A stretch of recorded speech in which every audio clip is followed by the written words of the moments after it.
تو جتنے صوفی اٹھا لے ماضی کے اور تو آج کے جتنے پیر اٹھا لے، تو جتنی میتھس کر لے، تو جتنے حساب کتاب اور ریاضت اور نمبر کے گیم کھیل لے، اس دھڑکتے ہوئے سینے کو اگر سکون مل سکتا ہے نا تو وہ ما انزل اللہ قرآن حدیث کے علاوہ کوئی اور شے نہیں ہو سکتی۔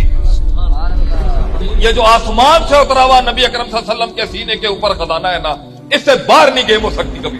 تو جتنا دماغ چلا لے، سائنس پڑھ لے، تو میتھس پڑھ لے، تو دنیا کی بڑے بڑے ایوانوں میں جا کے علم حاصل کر لے، لیکن جس دن تو اس کے سامنے عاجزی اپنائے گا نا، تیرے اندر ایک ایسی سرداری ہوگی تو سوچ نہیں سکتا۔ ہمارے مدرسے کے دوسری کلاس کے بچے کے ساتھ بھی دنیا کا پی ایچ ڈی بھی بات نہیں کر سکتا۔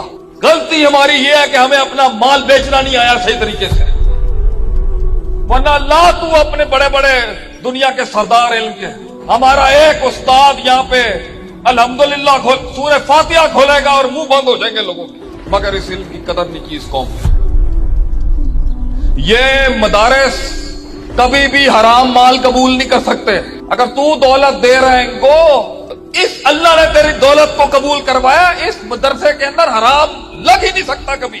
اللہ نے زندہ ہی نہیں مانا اس انسان کو جو عالم نہیں ہے۔ دلیل سناؤ۔